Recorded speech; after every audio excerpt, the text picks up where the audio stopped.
morning, Malacanang Press Corps and guest. Welcome sa press briefing ni Presidential Spokesperson Ernesto Abella.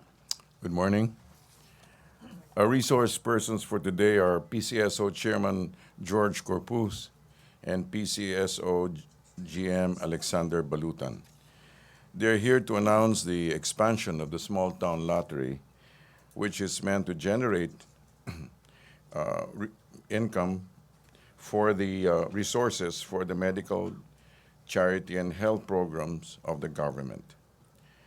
In compliance with the directive of the President to the AFP, PNP, and NBI to support PSO against their efforts against illegal gambling.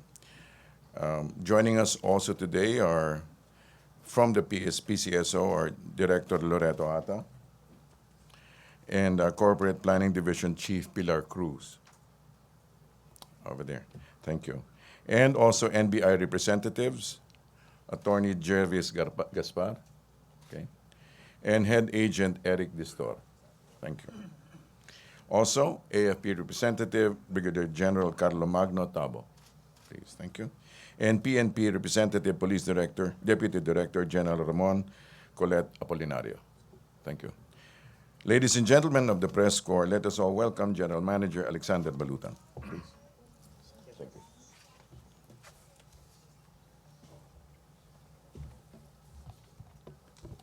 Good morning. Today, as we formally launch the expanded small town lottery here in Malacañang, we finally draw the line and declare that it's time to put a stop to illegal gambling. It is no secret to anyone that illegal gambling has been the scourge of this country for the longest time, spawning corruption in different agencies and levels of government. Today, we declare that the small town lottery is the only legal and authorized numbers game nationwide. To all illegal gambling operators, we offer you both an invitation and a warning. Go legal. We expect some form of resistance. We expect that the PCSO will be under fire and undermined by those who benefit most from illegal gambling. We are ready. Buoyed by the President's clear directive and full confidence, the PCSO has partnered with the Philippine National Police through a memorandum of agreement detailing its agency responsibilities, including clear provisions regarding the use and transfer of funds collected from STL operations. Let there be no doubt, this is not only a campaign against illegal gambling, but at the very core, a war to curb and eliminate corruption. Funds generated from the expanded STL will contribute a significant amount to support the Duterte's administration's health program, initiatives, and medical services geared towards helping the poor and the marginalized. New endeavors mean renewed and stronger institutional partnership. We look forward to that. As the principal government agency for raising and providing funds for charity, we at the PCSO are confident that the expanded small town lottery will only increase needed funds for the charity services or boost revenues for the government, but spearhead a nationwide change that we have all longed for. Thank you very much.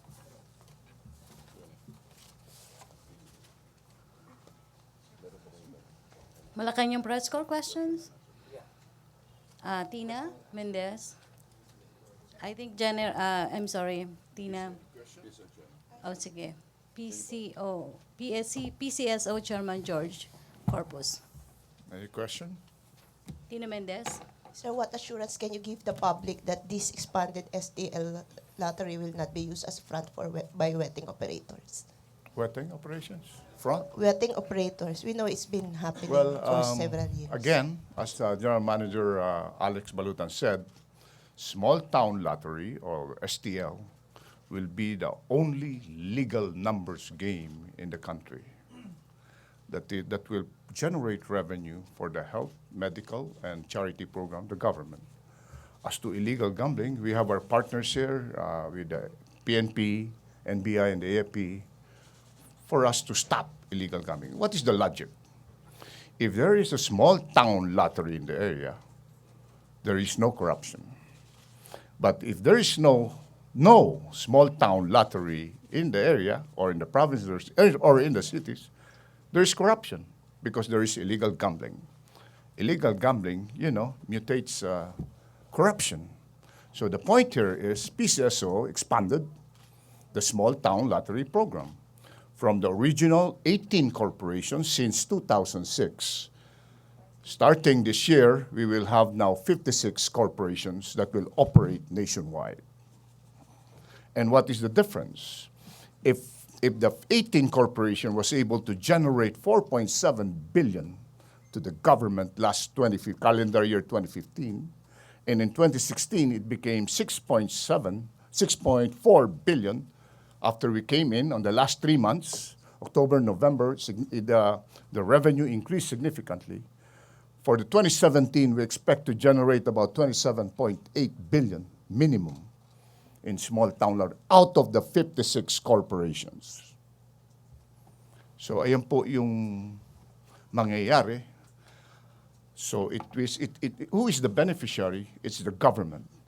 Who in the government? Our people. Yung mga nangangailangan ng health program. We have several programs po ang PCSO.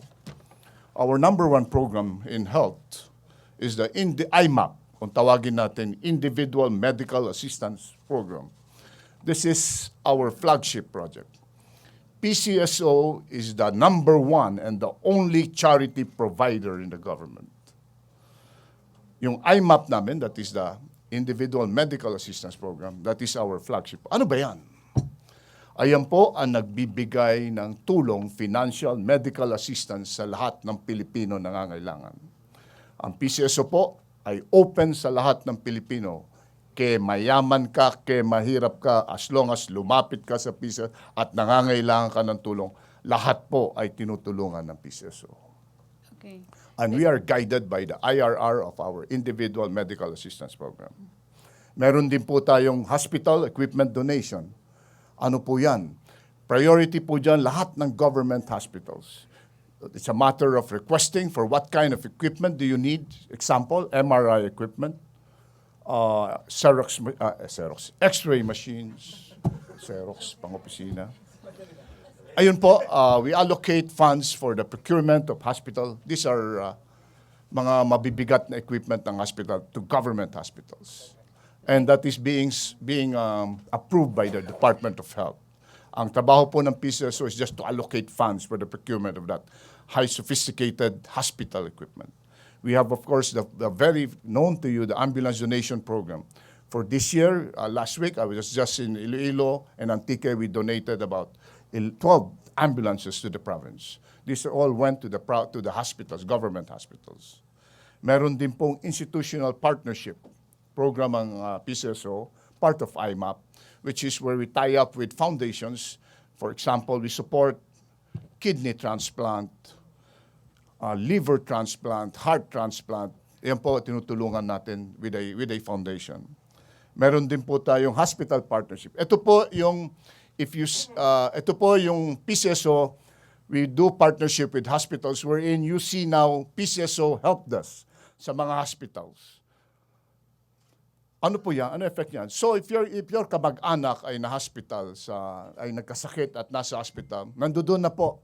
All you have to do is approach our PCSO help desk within the hospital, private or government hospitals, and your papers. Na doon na po, matutulungan na po kayo in your final billing. Ano po ang maitutulong ng PCSO sa inyo?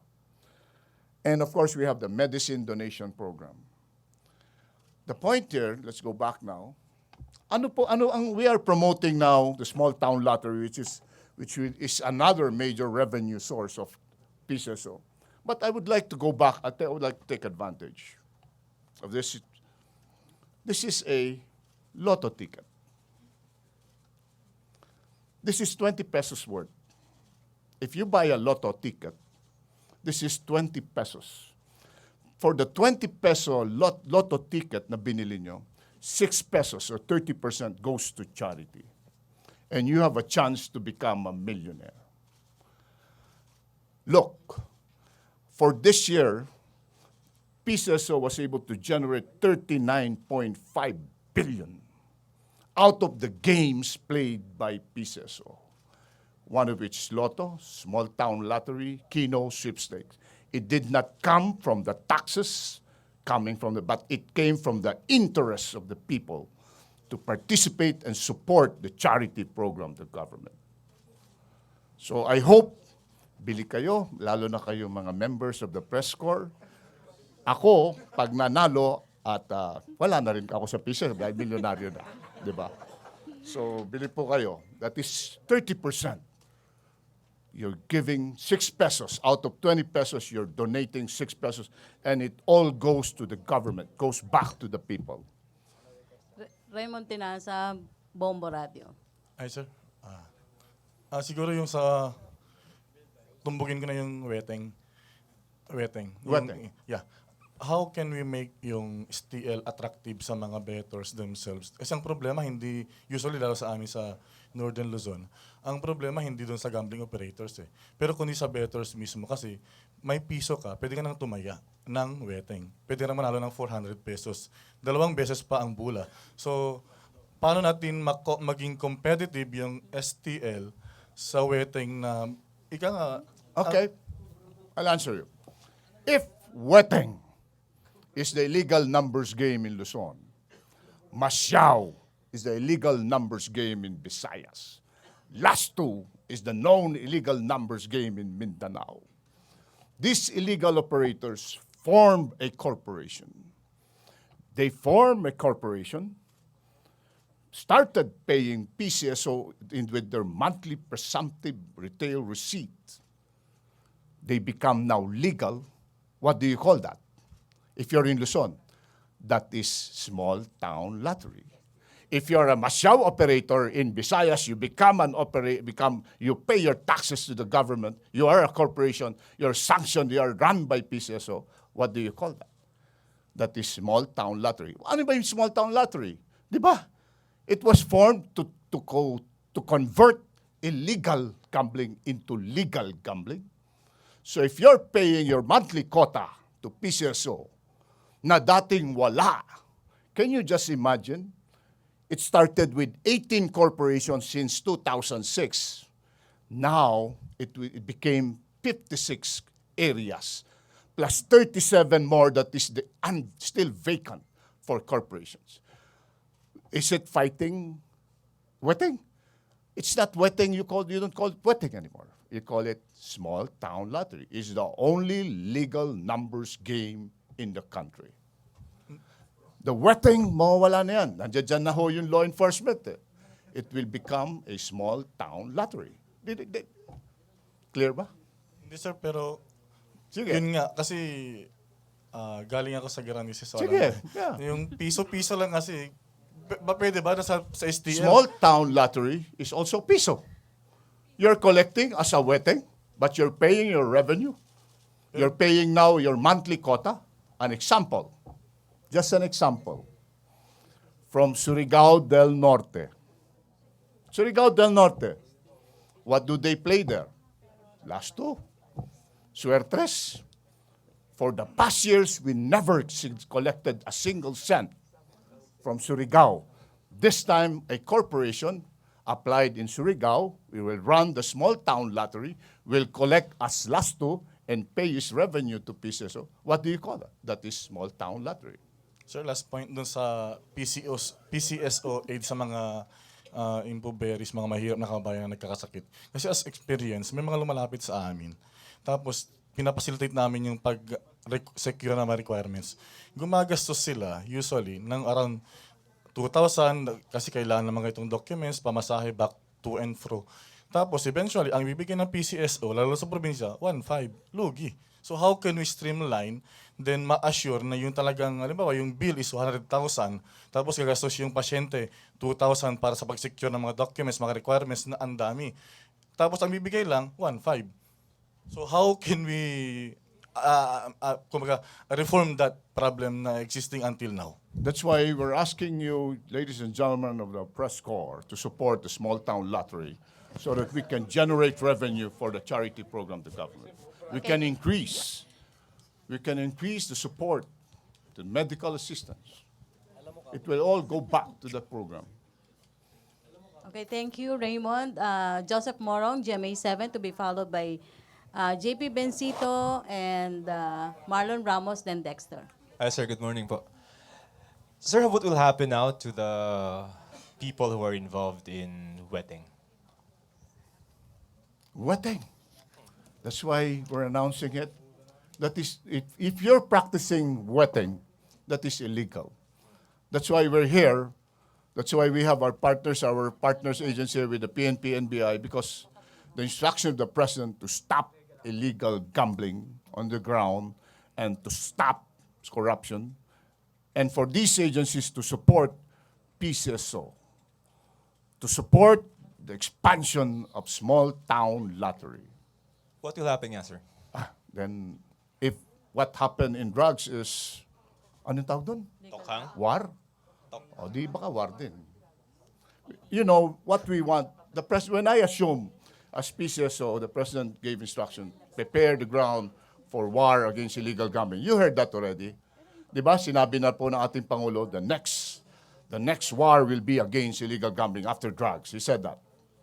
Sinabi na rin po ni Bato. But the point here is, PCSO, we want the war to be exciting. We don't want it to be as like the war on drugs. We want it to be exciting because we're launching small town lottery. We want it to be interesting to everyone. For the people to participate, support the game of lottery, small town lottery, para maka-generate tayo ng income. And not, yung mga nag-illegal, we're just sending out a warning to them that if you want to be still illegal, that's your problem. Nandiyan dyan po ang ating mga law enforcement. Meaning, sir, we will be seeing arrests Of in course. the future? Yes. Not only of the yung mga kobrador, but the ones who are heading the financiers. Yes, tanungin natin ang ating mga law enforcers. Well, that is what we want, PCSO, because who is the beneficiary of the campaign against illegal? It's the PCSO. It's the government. How much are we losing from wetting in terms of money that should have been collected if it were legal? How? How much money, sir, are we losing from wetting if it were legal? Hindi ko masagot yan eh. So we don't know how What widespread the I problem can is. sagot to you is the projection income from small town lottery. Sir? Because, you know, I did not become, I retired as a PNP officer. I did not encounter small town lottery. I only encountered small when I sat down as PCSO. Last one. Sir, balik ko lang medyo yung statement nyo, medyo Sige. excited yata kayo. Pero can we maybe put it in a little more context in itotokhang din yung mga illegal Ano po? gamblers? Itotokhang nyo rin ba yung mga yun? I mean, It's up to our law enforcement agency, PNP. I think that's the plan now. They came up with a double barrel, sir, plan double just barrel so to be elaborated. maybe we can call them in para lang yung Maybe operational we can- sense what's going to We happen. can call on PNP. The point here is the government, the president in his pronouncement, he is serious to stop illegal gambling. And he called on the AFP and PNP commanders to stop illegal gambling. When you stop illegal gambling, we're stopping corruption. That's the logic there. Si I Sir call on, Apolinario. Al. Sir. baka pa-explain lang yung mananawagan. Meron din ba tayo? Yung measures against wetting, kung paano po yung coordination ng PCSO at saka ng PNP, NBI para dun sa mga dapat arestuhin para matigil na yung wetting. Well, the Philippine National Police has been regularly conducting anti-illegal gambling operations kahit na in the previous years. We have made arrests, apprehensions on individuals and personalities who are engaging in illegal gambling operations. Now, with this small town lottery, in coordination with the PCSO, we will be supporting this program.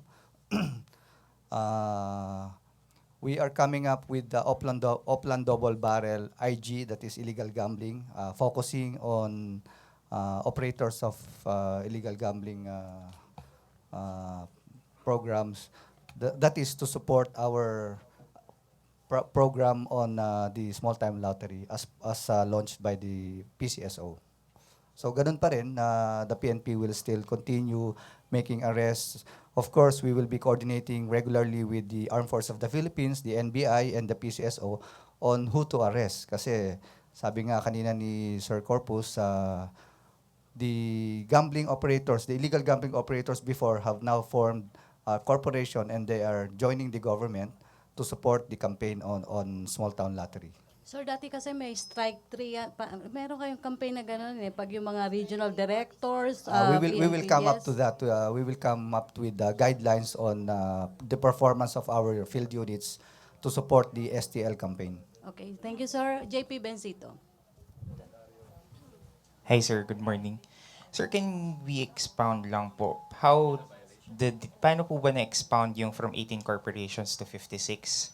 So, ang concern lang is, with the expanded number ba, meron bang concerns from the PCSO na baka dumami yung hindi makontrol? Anong measures yung ginagawa natin to look onto the revenue generating portion?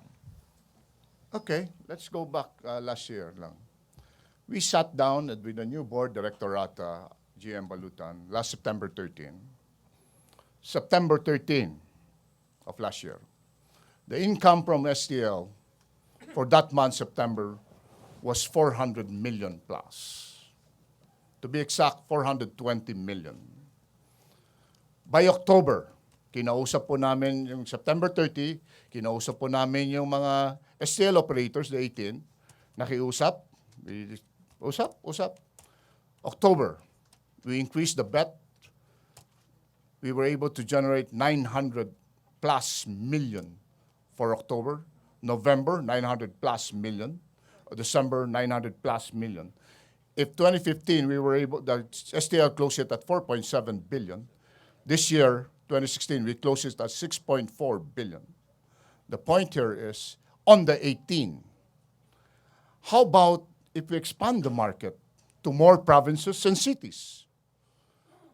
So, more revenue will be generated from the province. Yung mga illegal, naging legal. They went legal. They formed a corporation.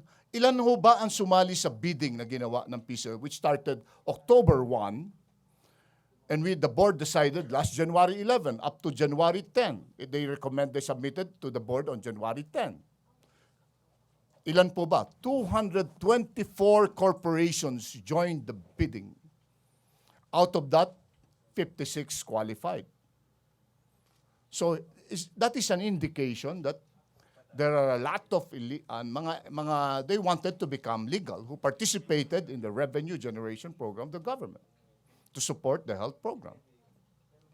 Now, tanong, if we're now launching, naglalaro na po ang STL, do you think STL operators will allow wetting operators to operate in their area? Do you think? Yes. When there is a campaign against illegal gambling, and it is the job of STL operators, AAC, our partners, to report, I doubt. Because naglegal na nga sila eh. Okay?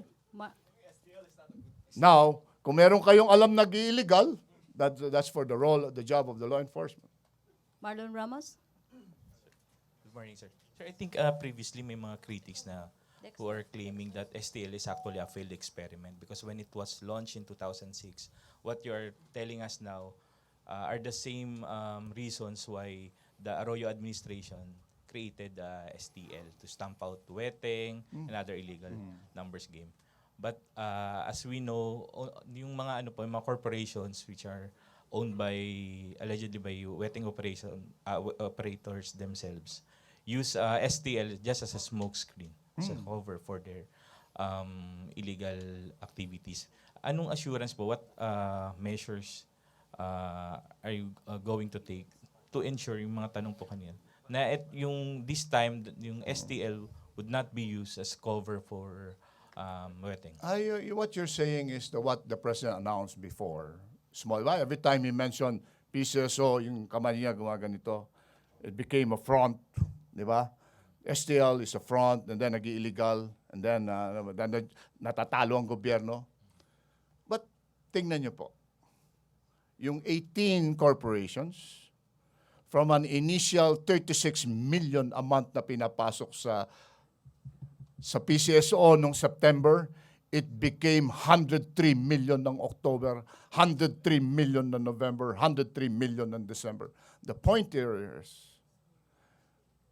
yung revised implementing rules and regulation, we enhance that, tinapangan yan. At no instance should AACs or our partners corporation give money to, their job is to generate, to meet us at the PMRR or their monthly quota. And it is the job of PCSO to share that allotment sa mga agencies, government agencies natin. Sir, can you briefly discuss lang yung binabanggit nyo na monthly minimum na income na dapat na binabayad ng STL company? Ayun nga, that is the PMRR. That's the secret in the small town lottery, or the presumptive monthly retail receipts. They have to meet that. That is non-negotiable.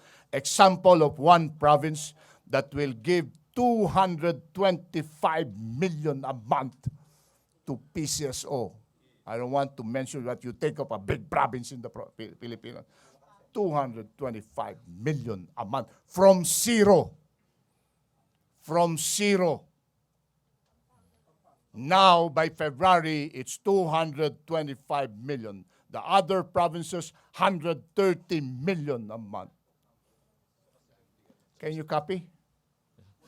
You're a corporation, would you still do an illegal when your job is to generate millions of pesos for the government? Kasi sorry, General. Because Anyway. previously po, there are corporations na gumagawa, parang ang tinatawag nila doon, nagbubuki sila.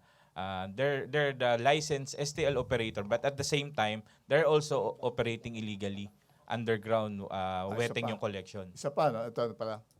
The key here, to become an STL operator, you have to pay a performance cash bond and an authorization fee. What is the performance before you be given a deed of authority? What is the performance cash bond?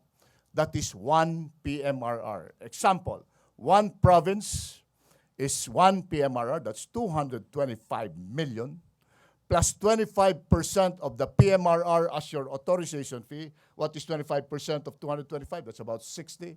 Adin natin, that's about 280 million. Then you will start operating, hawak na po ng gobyerno yung 280. Now, magloloko ka pa kaya? Kung magloko ka, then that will be forfeited in favor of the government. Who decides the minimum monthly quota? For example, if I'm the operator, I can That set is the 10. bid. That is the bid submitted to us by the STL operators. Okay, That figure came from them. thank you, Marlon. Dexter, to be followed by Henry. And then last question kay Ms. Vance. Chairman, good afternoon. Doon sa 56 na corporation, based doon sa mga binabanggit nyo, ibig sabihin iba-iba yung PMRR nila? Yes. I'll give you an example. PMRR is a formula that came in 2015, that started in 2015. Please note, the STL operators, 2013, gave PCSO only 400 million plus. 2013. 2014, it became 500 million plus. 2015, nagkaroon na po ng PMRR or the presumptive monthly retail receipts, sumipa na ng 4.7 billion. Small town lottery, we're just talking of small town lottery here. We're not talking of lotto yet. Natapos kami 2016, 6.4. 2017, with the 56 corporations, we're projecting at a 28.7 billion or 30 billion a year. Follow-up, Now, what is PMRR? PMRR is a presumptive monthly retail receipt or monthly quota. How do you solve that? It is 30% of the voting population of an area with a minimum bet of 2 pesos and 50 centavos times 3 draws per day times 30 days. That is the minimum PMRR per province. follow-up lang po, Chairman. I repeat, 30% of the voting population times your bet of 2 pesos and 50 centavos times 3 draws per day times 30. If you know, ayun po ang PMRR, so it varies in different areas. Kung bawat corporation ay may kanya-kanyang PMRR at binabanggit niyo na dapat within sa isang buwan talagang makamit nila yon, or kung hindi, matatagalan sila ng Forfeited yung kanilang cash bond. yung cash ban. So, hindi po ba, kung babasahin natin na yung dating tinitignan nating itim na uwak at pininturahan natin ng puti ay tanggap na nating puting uwak? Illegal? Is it bad to be legal at this time? If you want to be legal and support the government, is it bad? Di ba? Yung itim na wak, gusto niyang maging mabait, naglegal siya, suportahan niya yung gobyerno. Masama ho ba yun? Hindi po ba in the process para makamit nila yung PMRR nila ay they will sort to some kind of illegal para makamit lang yung kanilang target for the government? We have a mechanism to check on that. Then we will terminate your contract. You invested 50 million plus, and then you'll just lose it for illegal gambling, and we'll file charges against them. The PNP will file charges against them. Okay, thank you, Dexter. Wait. The point here is, ang daming nag-apply, gusto maging legal. Henry. Mag-i-illegal pa kaya yung mga yun? Jim, magandang tanghali ho. Magkano ang tamaan ngayon sa STL? Ano po? Magkano ang tama sa STL? Magkano tatamaan sa STL? If you bet 1 peso, you gain 1,800. The same as sweating. Okay. The same as sweating. You can bet 1 peso, you can bet 25 cents, you can bet. Collection mo, wetting, bayad, you are a corporation. Laro mo, wetting. Nakuha. Your collection is wetting. Nakuha. But you are a small town lot. Ang tunay na labanan ho sa ilalim, yung STL ay sinasabayan po ng mga wetting operators, ang tawag po nila yung bookies. Yung iba ho ay nagkakanggaro. Ibig sabihin, kung saan-saan lang nakatago, yun ang hinahabol ng PNP. Ano hong assurance na hindi na ho ito mangyayari at matitigil na ho yung pagtangkilik dito ng mga tao sa bukis na ito? Ano ang inyong itataya, Chairman? That's why we're launching small town lottery to counter illegal gambling. Okay. Now, yung bukis kaya, pag tumama, may pambayad kaya. Eto, may pambayad, small town lottery. These are corporations. These are partners of PCSO. Ang mapapahiyari pag hindi kami makabayad, ang pahiyari ito, gobyerno, PCSO. We're putting PCSO at risk here. So, papayagan ko kaya? Kung ito ho ay kampanya ninyo, ilang buwan o taon na ninyo binibigyan ng inyong sarili na masasawata itong mga illegal na ito? At kung hindi ito masawata, ano ho ang inyong itataya? What do you mean, tataya? Tataya ako? Ano ho ang inyong what stake? What at stake for you? Okay. At stake. I did not apply for this job. Is that what you're calling? Or no, ang punto, we'll just do our best. My job, the instruction given to me by the president, is to generate revenue for this government, and he needs money for this government, and that's what PCSO is doing. We're doing it through legal means, and that is launching the small town lottery. Now, if you're not happy with the way PCSO is delivering our service, you call the shot. We welcome all criticism. We welcome. What we want to give is we bring it back to the Filipino people. Okay, thank you, Henry. May I remind MPC, may presidential spokesperson pa, Vance Fernandez. Oh, I'll commit myself.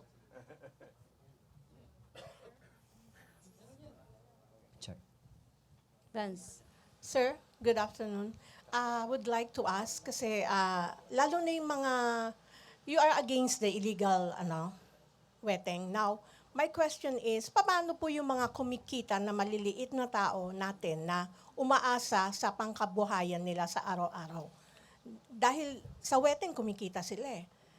Anong gagawin po natin sa kanila? The small town lottery is a legal corporation. Yung mga kumikita na yan, siguro ngayon, empleyado na ngayon ng small town lottery operators. You know, small town lottery will provide employment to kubradors. It will pay revenue to the government. It will stop illegal gambling. And it will be a tool to educate people to stop corruption. That's the purpose of STL. Yung mga problema mo, mga empleyado na po yan. They will become STL operators. Automatic, empleyado. sir? Automatic? I am very confident. Kung sino nga yung mga alam nyo na nagbubukis, ayan din yung mga nag-apply. Okay. Sila din yung naging legal. Last Legal question, na guys. ngayon. Ayun. Sir, kala ko galit kayo eh. Okay. Leo Palo. So lahat na yon hindi na gambling lords. Leo They are Palo. now partners of the government. PCSO. Leo Palo. Mas Joseph maganda Ray. dahil kikita na ang gobyerno. Okay, So Leo Palo. walang uhulin, mas maganda. Hi, sir. Good morning, sir. Categorical statement lang. So, Masyao, Suertres, last two, Weteng, legal na po. Nope. That's illegal. If you're a small town operator, that is legal. Small town lottery is the Get it. only legal numbers game in the country. Now, if you're a wetting operator, you form a corporation, you collect wetting, but you are paying taxes, you are now a partner of the government. So, join STL. Okay. That is small town lottery. Come Leo, on. salamat. Joseph Morong, last question, Joseph Morong. Malinaw ba? Sir, game. It's not complicated. So, sir, ibig sabihin nyo, yung mga weteng lord, They are now STL operators. so wala na po kayong huhulihin. Tingnan natin. Kayo nagsasabi, may bookish, may wetting. Kayo nagsasabi, ihuhulihin nila. As far as PCSO is concerned, we are promoting the product of PCSO, which is a small town lottery. No, but how do you avoid, for example, weteng lord A, nag-apply ng whatever you call it, it's a franchise from the Small town PCSO. lottery, Now, meron siyang ino-operate ni STL, but meron siyang sideline na wetting. How do you avoid that? I will terminate this contract, confiscate his cash bond, and file charges against him. Okay. Okay, cool. thank you. You lose Thank you. 225 million, your PMRR, and your 25% authorization fee. What kind of a businessman are you? Yes. Okay, thank you, Chairman George Corpuz. Thank you, MPC. Presidential Spokesperson Ernesto Abella.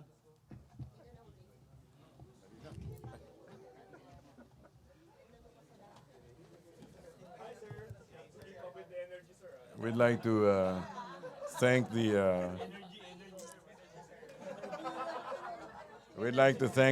PCSO chairman for this very passionate presentation.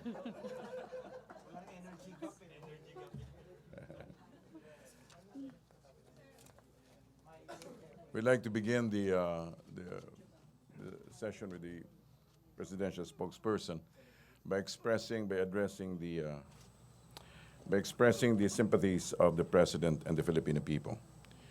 We wish to take this occasion to express the condolences and sympathies of President Rodrigo Roa Duterte and the Filipino people to Mrs. Choi Hyung-jin, the widow of Mr. Ji Ik-ju, the South Korean national who met untimely death while in police custody. We apologize to the South Korean government and people for this irreparable loss, but we commit the full force of the law to ensure that justice is served and not delayed. To the Korean people, please accept our sincerest and deepest regrets.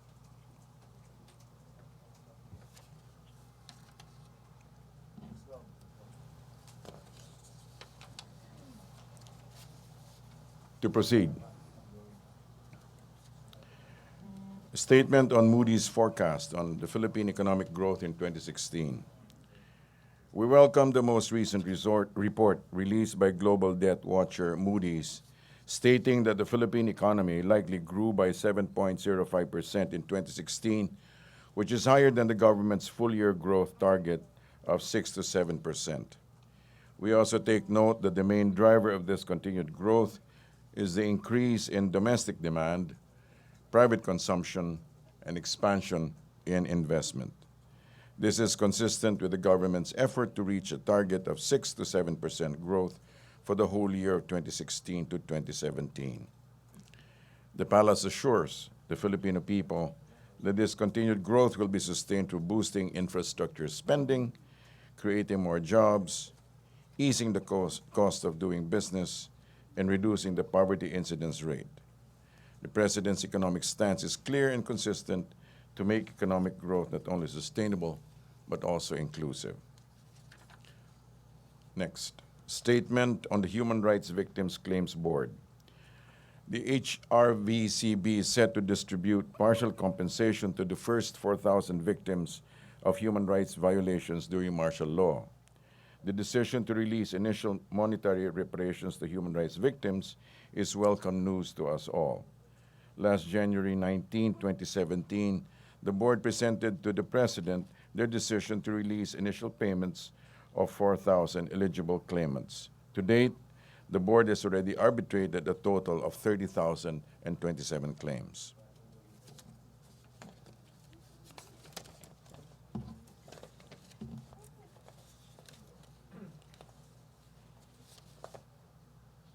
We are open to questions. Laila Salaveria. Microphone, please. Thank you. Good morning. Good afternoon, sir. Good afternoon. Sir, how is the Malacañang treating the death of the Korean businessman? Does it consider it an isolated incident or a part of a more systemic problem within the PNP? Because in the past, there have been reports of the police involvement in killings, quoting anonymous sources. So does the palace consider this incident an isolated one? Let's just go back to the President's campaign theme to stop crime, corruption, and illegal drugs. And apparently this particular situation indicates that there is truly a depth of corruption within the government system. By the government system, you mean the PNP as well? Within the whole government system, and including the PNP, yes. Sir, the President has said he continues to trust the PNP chief. Definitely. What is the basis for this?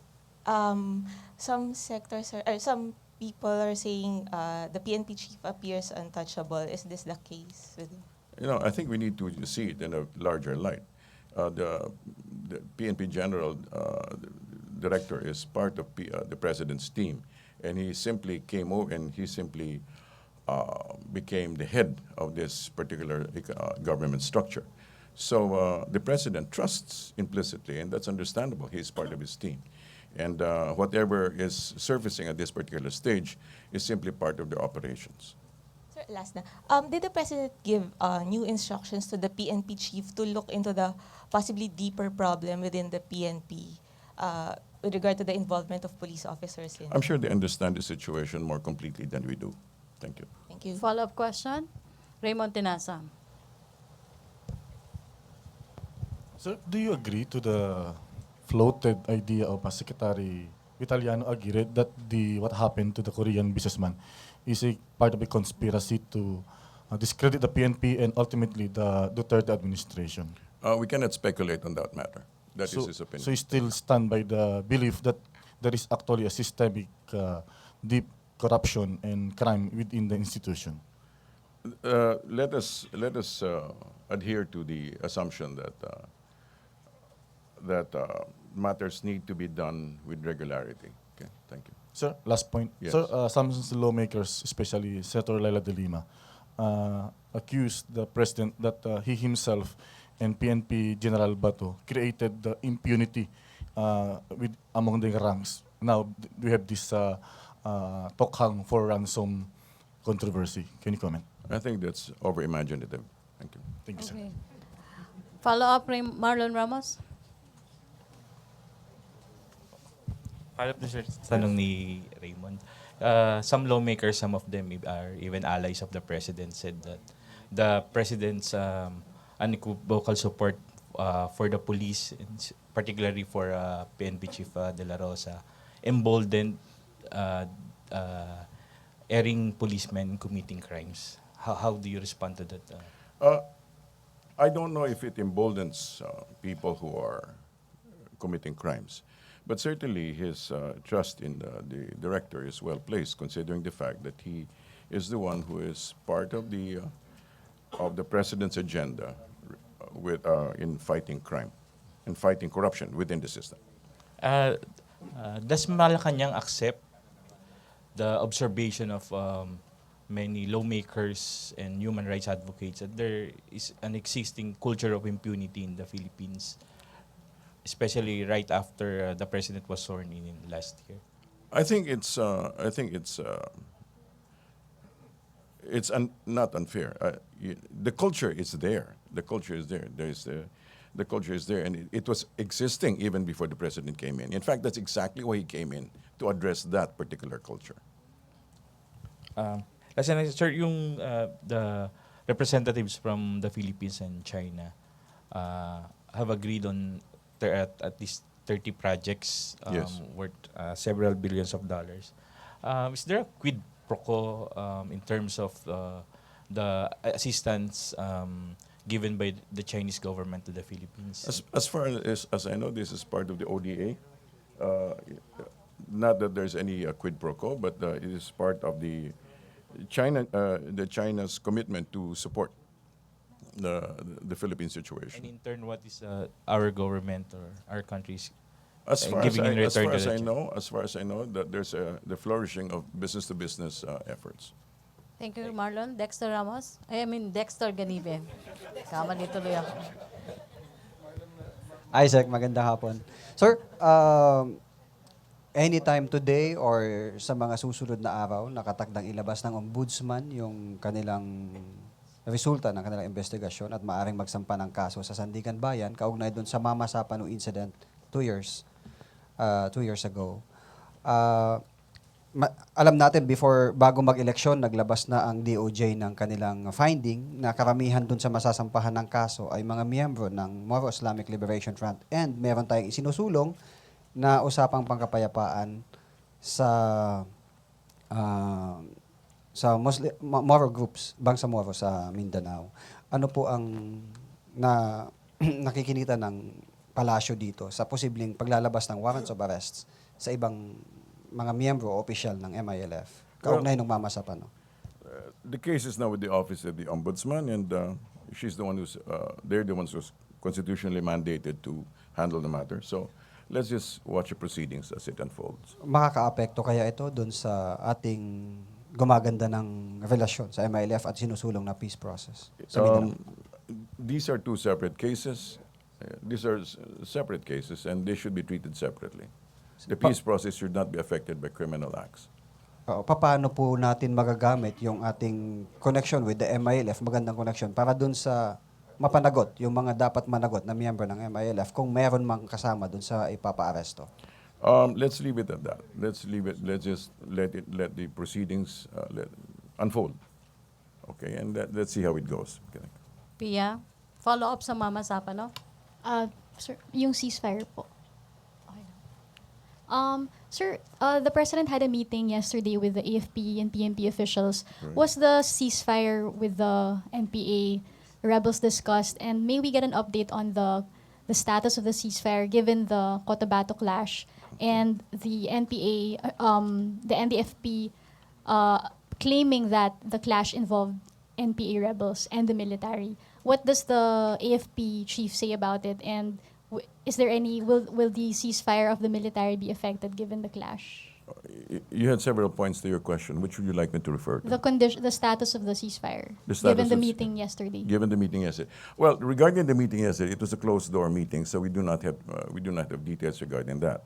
But regarding the operations, regarding the incident in Cotabato, the DND continues to refer to it as it was just part of a police operation and should not affect any of the peace process talks. Okay, Tina?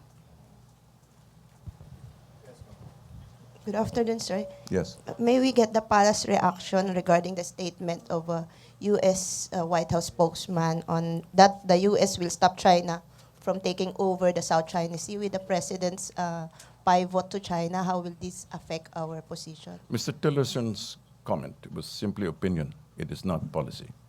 Sir, now it has become a statement of the White House spokesman now that that President Trump is in office. It still needs to be policy.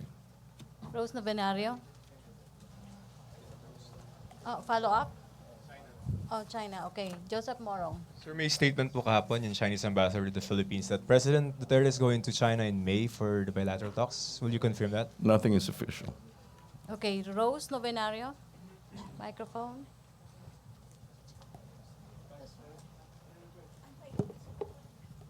Thank you. Ay, good morning, sir. Sir, pwede po kay General Balutan po. Sure. Kasi late ako, sorry. Would you like me to just finish first Yes. and then you Sige can po, refer sige to him po. later? Okay, JP Bencito? Sir, would just like to confirm news reports that MILF Vice Chair Ghazali Jaafar was appointed by the President to the BTC, Bangsamoro Transition Commission.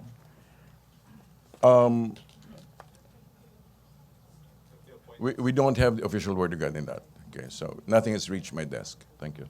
Lastly, sir, sir, there is a SWS survey released today, the fourth quarter survey wherein hunger is at 13.9% of families, moderate hunger is 10.9%, and severe hunger is 3%.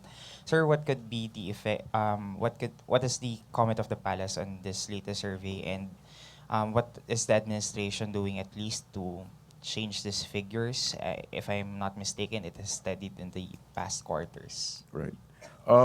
We have 2 points regarding that matter. Number one, it's a gentle reminder that the government needs to continue to work double time to implement socioeconomic reforms. Remember that the present administration has only been in place for about 6 months and needs to address long-standing economic backlogs. However, the public sentiment shown by this recent SWS survey is due to a number of factors. One was food price inflation because of weather disturbances, and which happened before the survey was conducted, and of course, seasonal demand of food items during the Christmas holidays. So, number one, we'd like to assure the nation, the people, that the president, this is the inclusive prosperity is definitely part of the president's agenda, and that it is also admitted that there's a lot of groundwork to be done, considering the fact that the administration is new. However, all efforts are being poured towards this, and inclusive prosperity is part of the president's agenda. Thank Okay, you. last question, Joseph Morong. Microphone. Maricel, please. Sir, yung sa mama sa pano lang, Opo. with regard to the peace process with the MILF, and I'm talking about the complete procedure na sa process, sir. That was a very critical point, the Mama Sapano encounter, with regard to the passage of the Bangsamoro Basic Law, because there are questions about the sincerity of the MLF and all of that. How do you then move this process forward while simultaneously providing justice for the families of the SAF 44, sir?